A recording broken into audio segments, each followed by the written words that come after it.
Have you ever stopped to think about why we insist on repeating exactly what we know does us harm? Why do we crave precisely the thing that destroys us from within? And why, knowing that perfectly well, do we do it again tomorrow? And there's a third question that's the strangest of all. Why does silence bother us so much? Why is it that the instant the house goes quiet, the first thing your hand reaches for is something to fill it?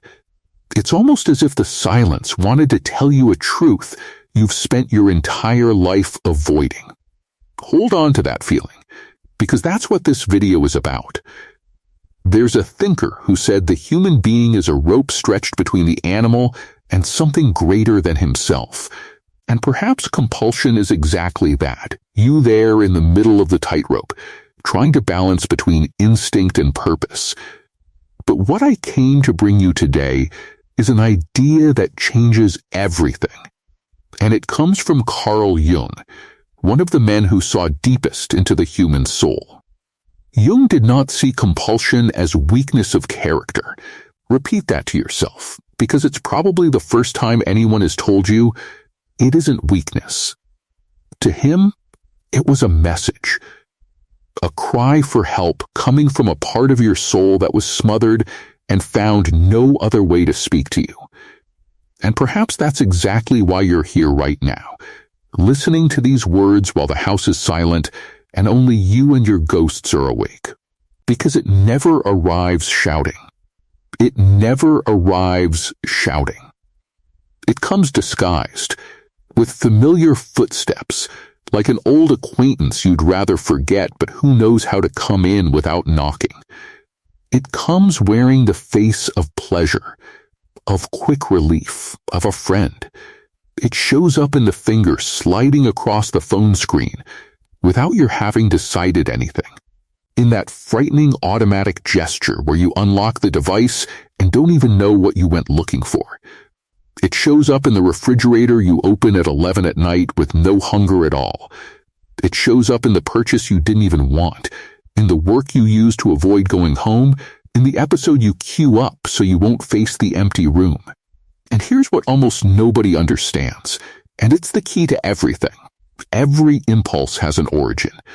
It doesn't come from nowhere, it isn't random, it isn't just a lack of discipline. In the overwhelming majority of cases, behind the craving there's a pain you tried to ignore. And that pain, pay attention, doesn't want to be avoided. It wants to be heard. That's all it ever wanted. And that's exactly what this video is going to be for you. Not a mirror to show your face, but a mirror to show what lives behind your eyes. If you have the courage to stay with me until the end, you'll understand why you were never able to stop, no matter how hard you tried, no matter how many promises you made to yourself. And more important than that, you'll understand why, perhaps after today, you won't need to fight the same way anymore. Because this isn't about willpower. It isn't about control. It's about listening. And before I take you deeper, I want to ask something of you right now, and it's the first real step of everything that follows. There's a very old teaching that says whatever has no name is what rules you most in the dark. As long as the pain remains unnamed, it governs you without your noticing, it decides your nights, it moves your hand toward the phone, toward the refrigerator, toward whatever it may be. But the instant it's named, something shifts.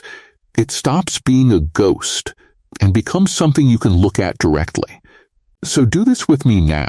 Before continuing, go down to the comments and write, in a single sentence, what pain bothers you most today. You don't need to say what you do. You don't need to expose yourself. Just name what hurts. It could be loneliness.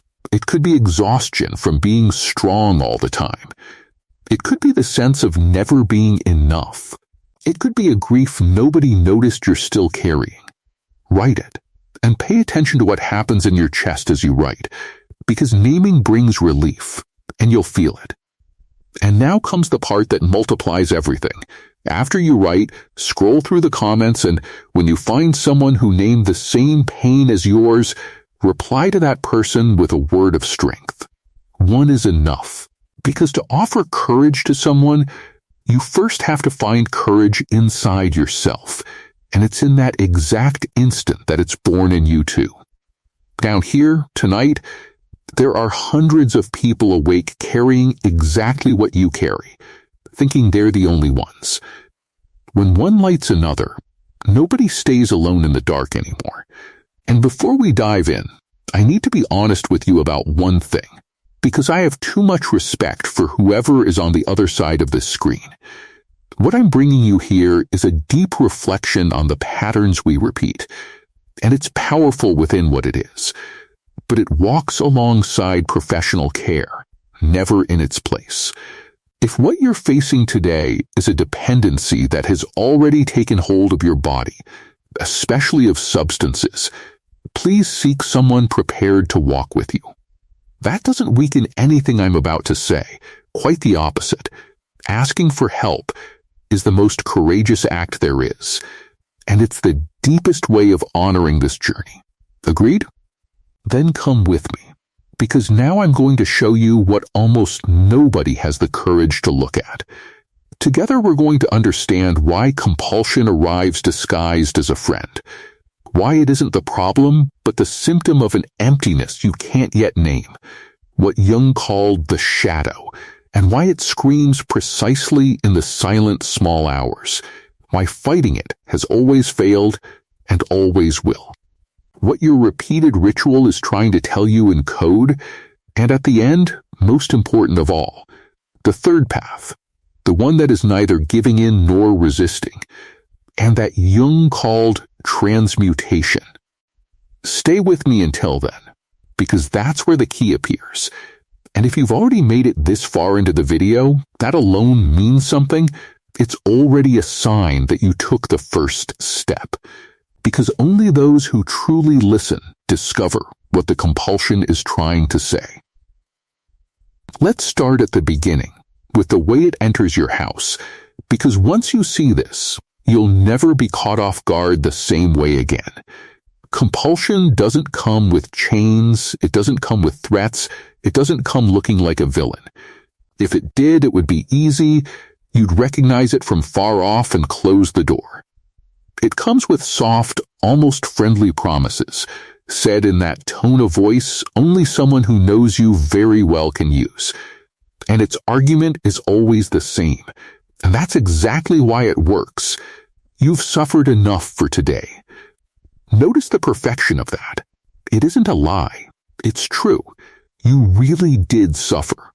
You held out all day, swallowed what you had to swallow, carried what you had to carry, and now, finally alone, you're exhausted. And then it whispers, just a little relief. And like someone pulling up a blanket on a very cold night, you give in. You light it, you drink it, you eat it, you scroll. And for an instant, just a few minutes, life really does feel lighter. That's the most important thing I need to tell you right now. It works. If it didn't work, you wouldn't repeat it. Nobody repeats for years something that delivers nothing. It does deliver. The problem isn't that it doesn't work. The problem is what it charges afterward, and what it prevents you from looking at while it's working. And almost nobody talks about that, because it's easier to call you weak than to admit there's a hidden logic in what you do. And here's what's interesting, because that logic has a schedule. Have you noticed that? Compulsion almost always has a preferred hour, and it tends to be the same one. For many people, it's the night, when the house goes quiet and there's no task left to use as a shield. For others, it's that dead stretch in the afternoon, or the exact instant the car door closes, or the second the last person goes to bed and you're left alone with your own company. Pay attention to that detail, because it gives everything away. If it were only chemistry, only a silly habit, it would come at any hour, randomly. But it doesn't come at any hour. It comes at the exact moment silence threatens to settle in. It comes when the distraction runs out. It comes when you're left without a shield. And that's no coincidence at all. It's the clearest clue there is that it isn't pleasure you're chasing. It's forgetting. You're not going after something good, you're running from something. And as long as nobody spells that out for you, you'll keep trying to solve the wrong problem.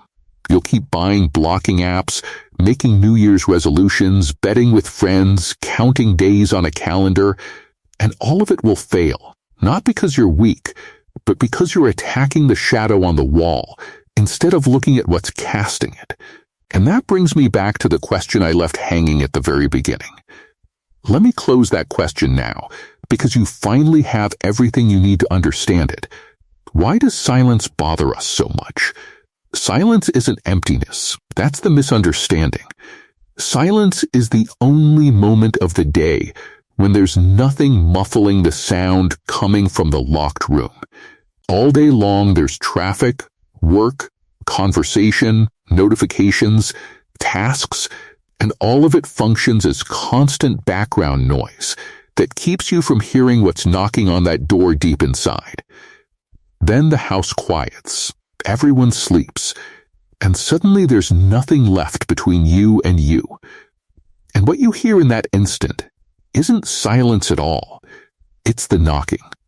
That's why so many people fall asleep with the television on, or with a podcast playing, or scrolling until sleep arrives by force. It isn't laziness. It isn't a quirk.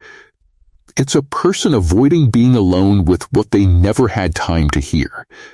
And if that's you, I want you to know there's nothing wrong with that. It's deeply human. But notice one thing.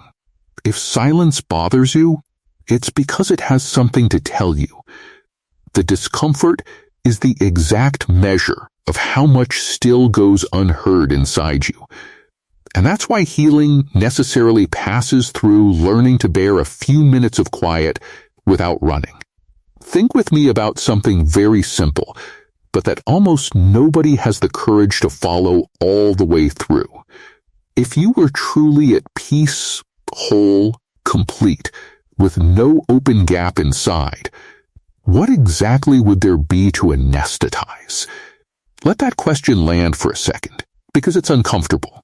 There's no anesthesia without pain. Nobody numbs what doesn't hurt. So the existence of compulsion in your life doesn't prove you're weak. It proves something completely different.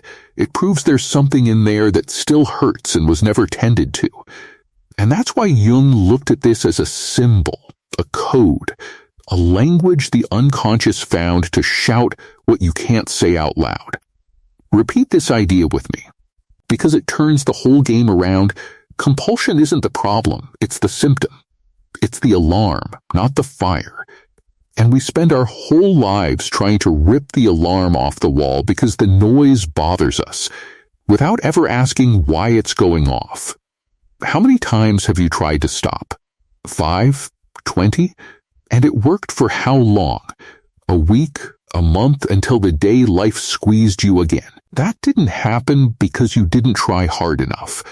It happened because you removed the symptom and left the cause intact, and the cause simply found another route. The detail is this.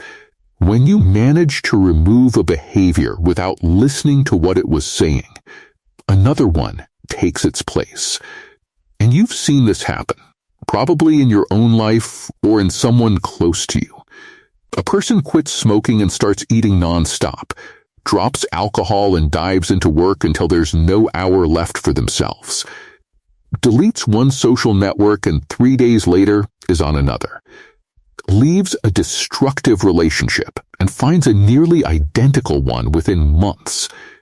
The setting changes, the object changes, the name changes, but the whole stays exactly the same size, in the same place. And then the person looks in the mirror and concludes with enormous sadness that the problem is them, that they're just like that they're the defect. They aren't.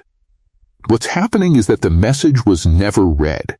It keeps arriving, insistent, and it will keep changing messengers until somebody finally opens the envelope. That's why this video isn't going to give you 5 tricks to stop doing what you do. It won't. There are 1,000 videos like that out there, and if they really worked, you wouldn't be here now, sometimes late at night, looking for something else. What I'm going to do is help you open the envelope, and the first step is understanding what exactly lives inside that emptiness you keep trying to fill. The place Jung gave a name to and that almost nobody has the courage to visit. Jung gave a name to that part of you, and it's a name that frightens people a little the first time they hear it. The shadow. And I need to clear up a misunderstanding immediately, because almost everyone gets it wrong. The shadow is not your evil. It isn't the monster living inside you. It isn't your demonic side. It's none of what the movies made us imagine. The shadow is, very simply, everything you hid from yourself over the course of your life. Everything that at some point was judged, rejected, ridiculed, or suppressed, and that you learned to push back in order to keep being accepted. Think of a child who cried and was told that boys don't cry. What did that child do with the sadness? They didn't make it disappear. That's impossible. They pushed it into a room at the back of the house and locked the door. Think of a child who needed to be held and was told they were being a bother. What did they do with that need? Locked it in the same room. Think of yourself at some moment in your history feeling legitimate anger and learning that it was ugly. Locked away. And over decades, that room filled up, full of uncried sadness, unmet need, unexpressed anger, entire parts of you that were never given permission to exist. And here's the point. None of it died. It's all alive in there, knocking on the door. And when the house goes quiet, you hear it. And that's exactly where compulsion comes in, and now you're going to understand the whole mechanism. When that knocking starts getting too loud, when the locked room starts making noise, you need something to drown out the sound. And that's what the impulse does. It doesn't give you pleasure. It gives you volume. It lays a louder sound over the sound that was bothering you. That's why the screen works so well. It occupies your eyes, your ears, and your attention all at once, leaving no room to hear anything else. That's why food works. It occupies the mouth, the body, the sensation. That's why compulsive work works so well and is even socially praised, which makes it the most dangerous of them all. You're not seeking the object. You're buying silence. A few minutes of silence in that room. And it's the most understandable thing in the world, and I want you to stop blaming yourself for it right now. Because someone making noise so as not to hear a knocking isn't weak. There's someone who hasn't yet been able to open that door. And look at what Jung said about this. One of the most beautiful lines ever written about the human soul.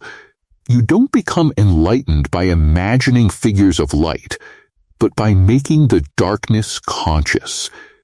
In other words, the way out isn't upward. It's inward. And nobody taught you that. They taught you the opposite your whole life. Now let me show you how that shadow speaks to you. Because it has a language of its own and it's surprisingly specific. It screams in the silent small hours, when the glow of the screen betrays your loneliness. It shows up when a drink warms exactly the place where an embrace should have been. It appears in that strange hunger that arrives after a difficult conversation, which isn't hunger for food at all. It comes when you receive a compliment and feel a discomfort you can't explain. See how it isn't random? There's a coherence to it. And here's the line I most need you to keep from this entire video. Compulsion isn't irrational. It's perfectly coherent with your pain. It's a distorted way, yes, but an absolutely logical one, of seeking balance. It could be a child who grew up without being held and learned to soothe themselves the only way they found. It could be an exhausted adult who never feels they're enough and needs 30 minutes a day in which they don't have to prove anything to anyone. It could be a trauma stuck in the throat that never had anywhere to go. It could be a loss that was never truly mourned because life didn't stop to let you grieve. It could be a loneliness so old it has become part of the scenery and you don't even see it anymore. Did any of those touch you just now? Notice what happened in your body. And if one of them did touch you, I want you to understand what that touch means, because it's the most important thing that will happen to you today. That tightening you felt wasn't bad, it was recognition. It was a part of you raising its hand from way back there and saying, "That's it. That's the place. Someone finally said my name." And here I need to tell you the most uncomfortable and at the same time most liberating truth of everything we'll discuss today. Your compulsion isn't against you. It's for you. It isn't trying to destroy you. It's trying to force you to look. It's your soul shouting, "Look at me. I exist. I need to be heard." And I'll keep shouting louder and louder until you look. And perhaps that's exactly why all your attempts to stop failed over the years. Because you treated as an enemy to be exterminated what was in fact a wounded part of you asking to be held. You declared war on a child. And nobody wins a war against themselves, because any victory in that war is also a defeat. If we're completely honest, every compulsion is a distorted cry for love. Yes, love. However strange that sounds, the need to feel something, to be noticed, to be soothed, even if only for a few seconds. And that's exactly why the strategy you've been using your whole life could never have worked. And I'm going to prove that to you now.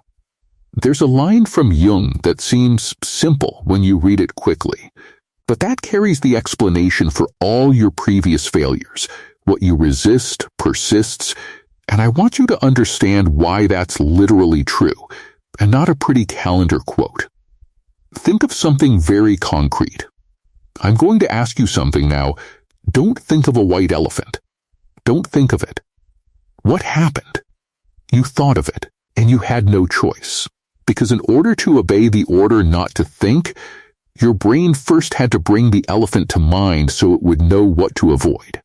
That's how the human mind works, and that's how your entire willpower strategy sabotages itself. When you wake up determined that today you won't do that thing, you've just placed that thing at the absolute center of your attention. You'll spend the whole day monitoring, watching, measuring, and every check is a reminder. You aren't moving away from it, you're thinking about it more often than you did before you decided to stop. And then, at the end of an exhausting day of vigilance, when your mental energy runs out, and it always runs out, the impulse finds you completely undefended. It wasn't a lack of will. It was a strategic error nobody ever explained to you. But there's a second layer to this, and it's even deeper. When you fight against the compulsion, what exactly are you saying to that wounded part of you knocking on the door of the room? You're saying, "Shut up." You're saying, "I don't want to hear you. You're a problem. You're the defect. You need to disappear." And what happens to a child who's told to shut up? They shout louder. Always. It's the most natural response in the world. Because to them, being ignored is worse than being scolded. So your resistance, however well-intentioned, feeds exactly what it means to eliminate. The harder you press, the harder it pushes back, because it understands, rightly, that the only way to be heard is to raise the volume. That's why so many people feel weak, defeated, and ashamed, and that shame is the most efficient fuel there is for keeping the cycle spinning.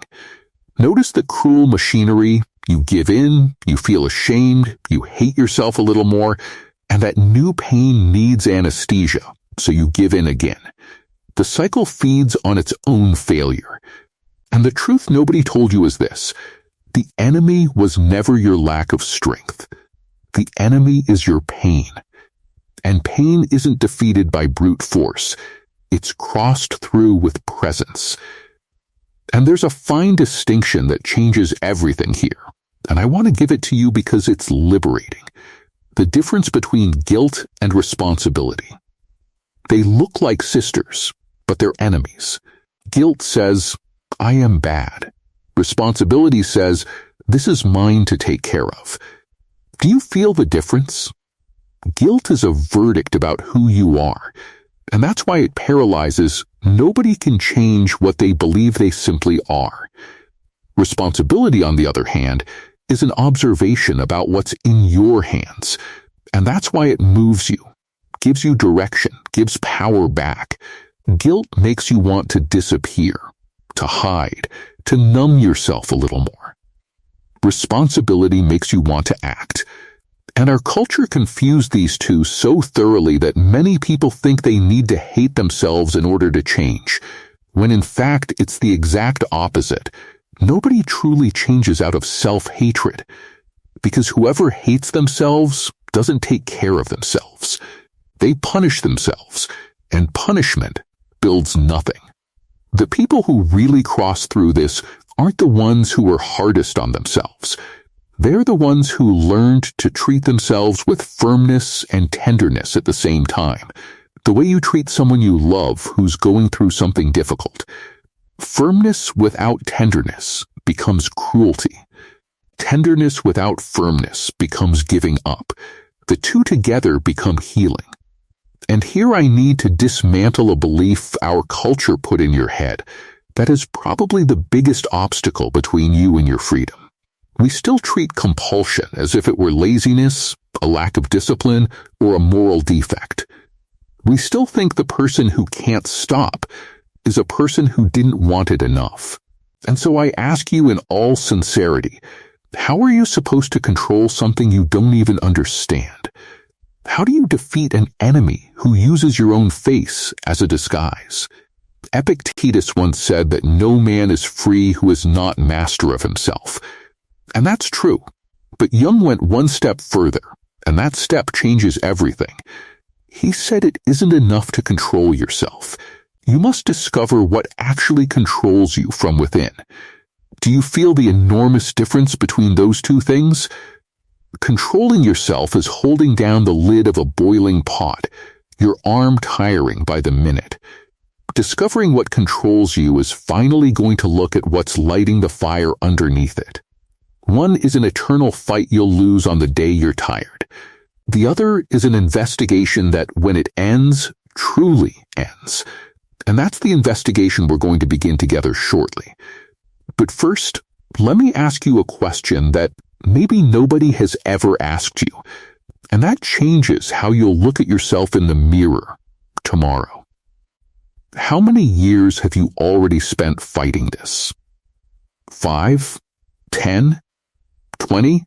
And now think, if all that war energy actually worked, you'd have won long ago, wouldn't you? You're a capable person. You've accomplished difficult things in your life, things that demanded far more discipline than this. You've cared for people, endured hard work, crossed through losses that would break many. So it isn't a lack of capacity. That makes no sense. It's something else. You were using the wrong tool, and using it with all your strength, which only made you hurt yourself faster. It's like trying to open a door by shoving your shoulder into it for 20 years, when it opened inward. It wasn't strength you lacked, it was someone telling you to pull. And that's what I came here to do today. But to pull that door, you first need to understand what your repetition is trying to tell you, because it isn't random. It's a ritual, with an hour, a gesture, and a script. And there's a message hidden inside that ritual that, once you decipher it, changes everything. Have you noticed that your compulsion has a ritual of its own? It isn't random, it doesn't happen just any way.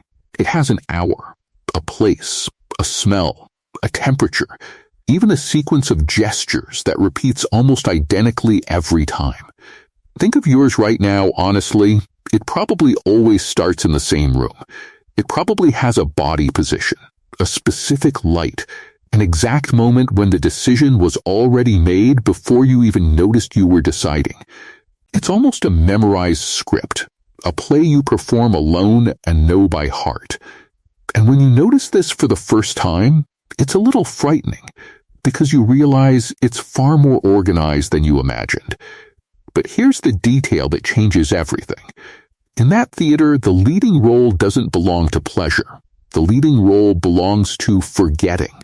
You aren't performing a scene of joy, you're performing a scene of anesthesia.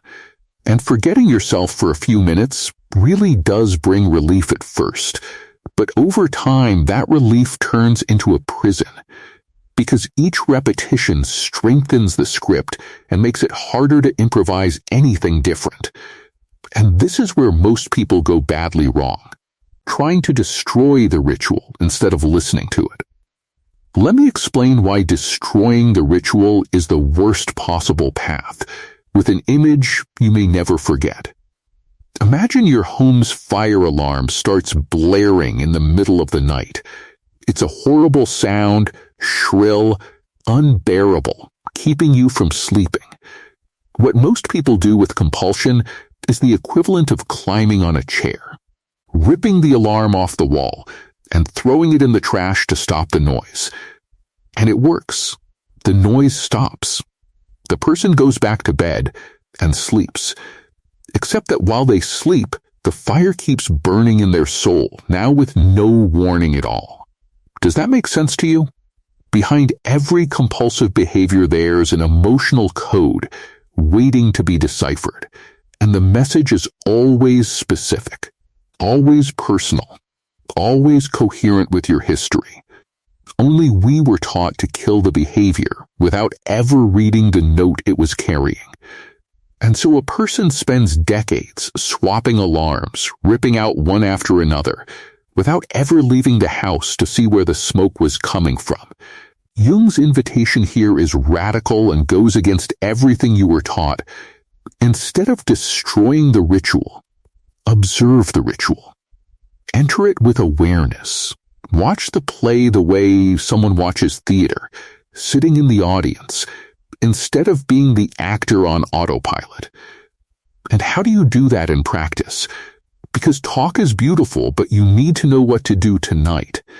It's simpler than it seems, and you're going to do one single thing the next time the impulse arrives before giving in or fighting. You're going to pause for 30 seconds and ask yourself 3 questions. The first, what is hurting right now? Not what I want, but what hurts. The second, what part of me feels so alone that it needs this? And the third, the most revealing of all, what am I trying not to feel at this exact moment? Ask those 3 questions honestly, without judging whatever answer comes, and pay attention to what appears. Because something almost always appears, and it's almost always something you already knew but had never said out loud. It's anger about what happened today. It's fear of what's coming tomorrow. It's that feeling that nobody noticed my effort. And look what happens in that instant. The impulse, which was a command, becomes information. What was blind craving becomes symbolic language you can read. You step out of autopilot and create awareness. And that awareness, even if you give in right afterward, is worth gold, because it's the beginning of the dismantling. And let me dismantle one last lie that may be holding you back without your noticing.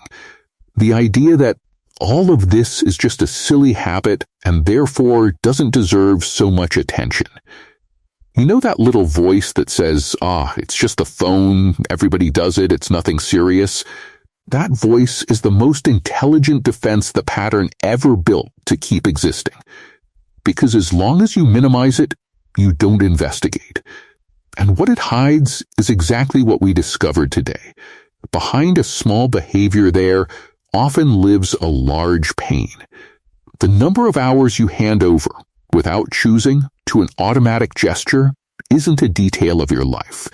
It's a measure of how much you're avoiding being present in it. Think about the numbers for a moment, even if it stings. If it's 2 hours a day, that's 30 entire days a year. An entire month of your life, every year, spent numbing something you never stopped to listen to.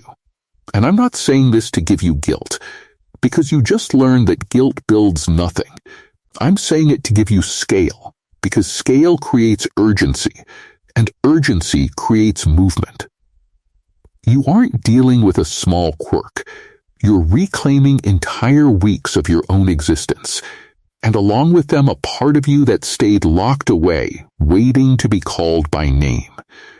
And there's a truth in this story I need to hand you before moving on, because it sums up everything we've seen so far in a single sentence. Nobody becomes addicted to pleasure. Repeat that with me, because it's the opposite of everything they say out there. Nobody becomes addicted to pleasure.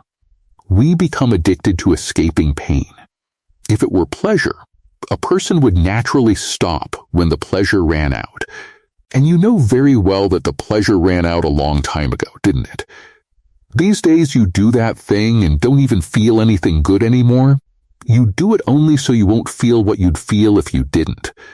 That isn't addiction to pleasure. That's a survival strategy that got old and that nobody helped you replace. And when you truly understand this, an enormous compassion for yourself begins to be born. And that compassion is the soil where everything else will grow. You stop seeing yourself as someone who failed 20 times and start seeing yourself as someone who survived the way they could, with the tools they had, for years. And it's from there, and only from there, that real change becomes possible. Compulsion wants to convince you that there are only two possible paths: give in or resist. That's the trap, and it's brilliant, because both paths lead to the same place. If you give in, you lose. If you resist, you fight and tire, and sooner or later you give in too, only now with shame on top. It's a game where both cards are losers. But there's a third card. And that's what Jung was talking about when he recovered an idea from the ancient alchemists. The alchemists believed every impure metal could be transformed into gold, provided it passed through the right fire. And Jung brought that idea into the human soul with a magnificent translation. All pain can become wisdom, if you have the courage and awareness to cross through it. Notice the word cross, because it's the heart of everything.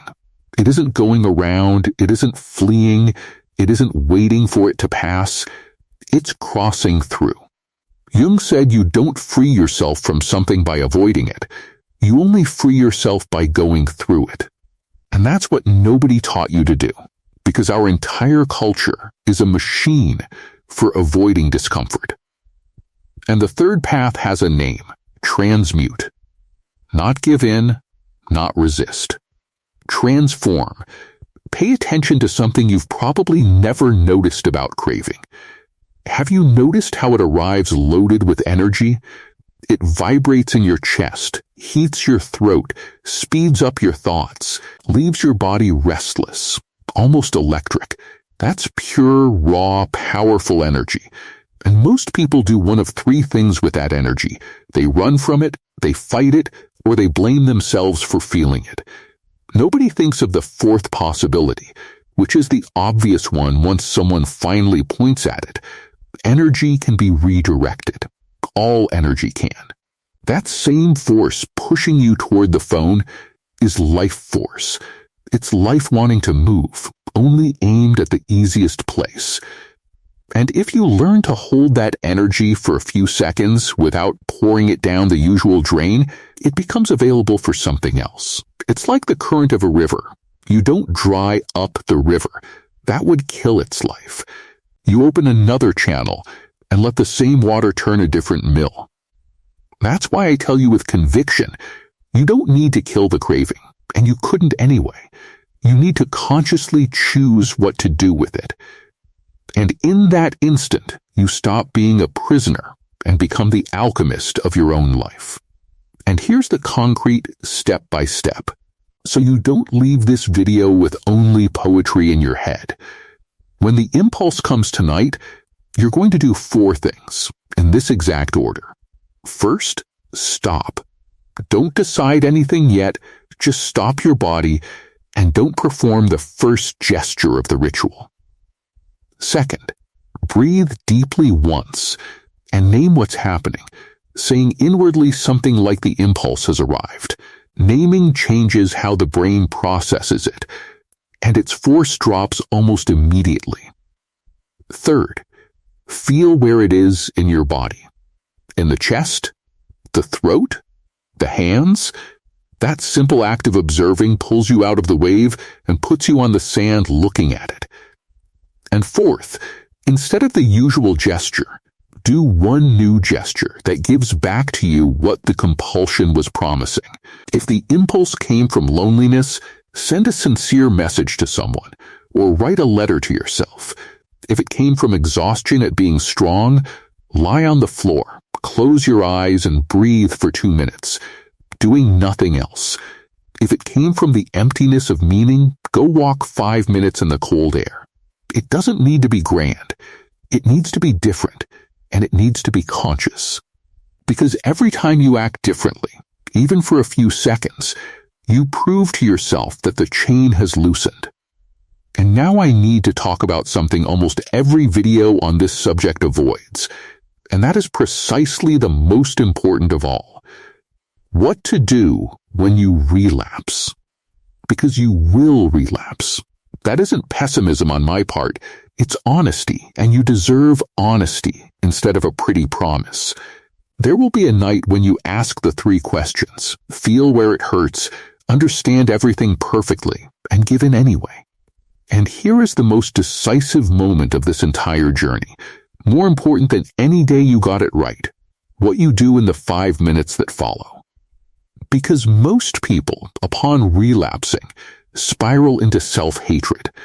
They say, I knew it, I'm worthless, I'll never make it. And look at what that spiral does. It creates a new pain, fresh, immediate, that needs anesthesia. And what anesthesia is available? Exactly the same one. That's how a one-night relapse turned into 3 lost weeks in the lives of millions of people. So engrave this rule above all the others. The relapse isn't the problem. The shame after the relapse is. When you fall, you do one single thing, and it's simple. You treat yourself the way you'd treat a dear friend who fell. You tell yourself, today was hard, that makes sense, and tomorrow I'll try again. No drama, no lecture. Because it's compassion, not punishment, that breaks the cycle. But I need to give you an important warning here, because many people misunderstand this and end up trading one thing for the same thing. Transmuting isn't substituting one anesthetic for another. It isn't swapping cigarettes for gum, alcohol for 6 hours of a series, the phone for online shopping. If you only change the object and keep the same escape function, you haven't transmuted anything. You've just changed the packaging of the same prison. The difference lies in the intention behind the gesture. The unconscious ritual serves to absent you from yourself. The new ritual serves to reconnect you with yourself. One fragments you, the other integrates you. And that's why the new gesture needs to answer the specific pain that appeared when you asked the 3 questions, rather than being some generic substitute. Jung called this whole path individuation, the process of becoming whole, of gathering up the parts of yourself that were scattered and locked away over a lifetime. And that path necessarily passes through the shadow, not as an enemy to be defeated, but as a guide that knows where your lost parts are buried. Here's the revelation, and I want you to receive it with an open chest, because very few people in the world know this, and it can change your relationship with yourself forever. There comes a moment on this journey when the craving stops being an enemy and becomes a mirror. It's an instant of clarity in which you understand that what used to knock you down now shows you exactly where your wound is, and therefore where your work is. Think about the size of that. The very thing you hated for 20 years, that made you cry with shame, that you hid from everyone, is the only thing in your life that always knew exactly where it hurts. It's your most precise map. No friend, no book, no person knows you as well as your own impulse. Because it never lied, it always pointed to the exact spot. It just spoke a language nobody had taught you to read. And now you can read. And that's why I tell you, with full conviction, your compulsion was never your greatest failure. It's your most loyal part. The only one that refused to let you forget there's something in there asking to be cared for. It was crude, it charged a high price, it hurt. But it never gave up trying to tell you. Stop with me for a second here. Because what I've just told you almost nobody knows, and I'm nearly certain there's someone in your life who needs to hear it today. Think of that person now. That friend you know is fighting this war in silence and thinking they're weak.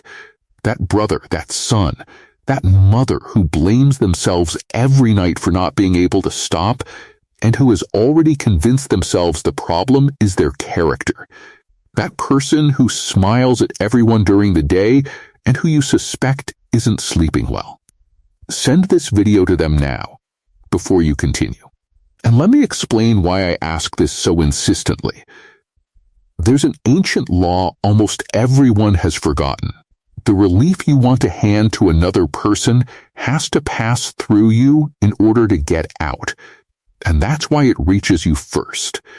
When you send these words to someone who is suffering, you're telling yourself in that same instant that this pain deserves compassion and not judgment. And if it deserves that in someone else's life, it deserves that in yours.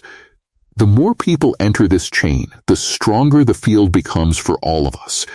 Because every person who stops hating themselves in silence lights the way for someone still in the dark. Send it now and come back, because the most important part is still ahead. And now I want to return to what I asked of you at the very beginning, because only now can you understand why it mattered so much.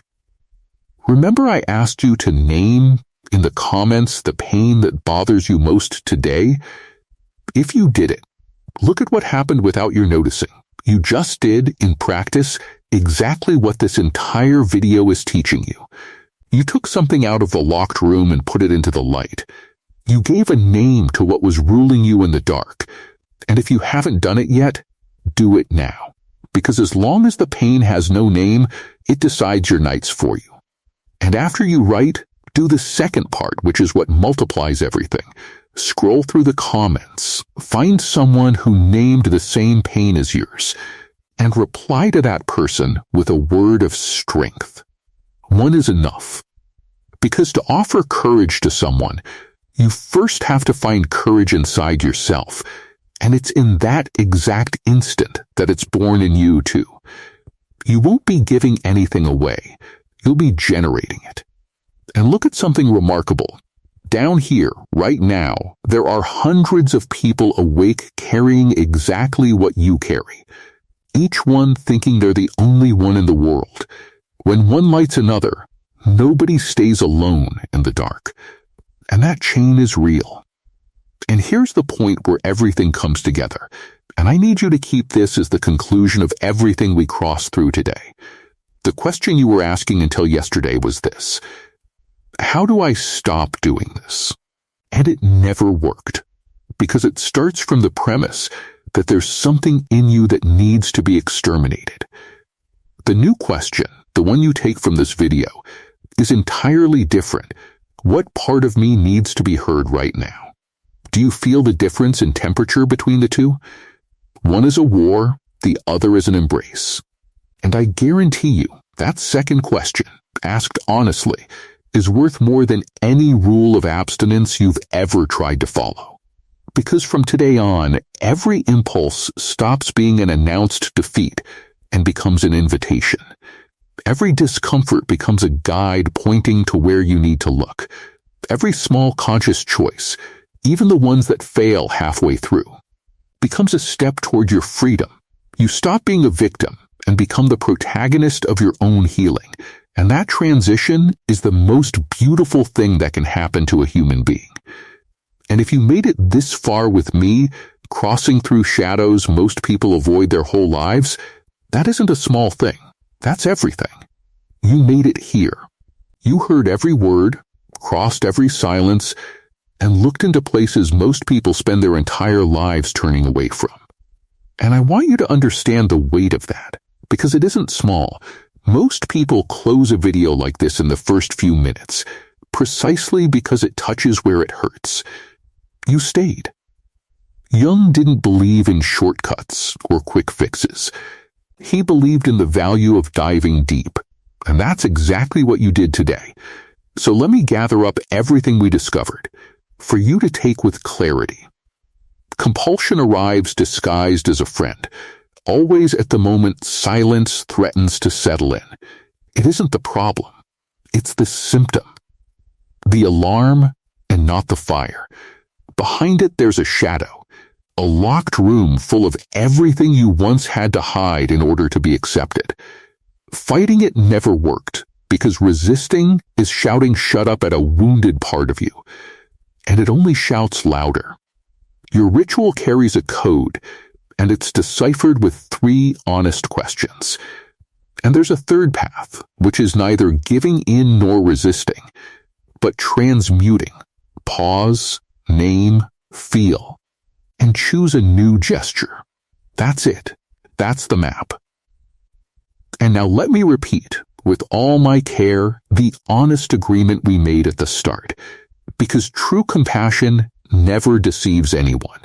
Everything you heard here is a deep reflection on the patterns we repeat, and it's powerful within what it is, but it walks alongside professional care, never in its place.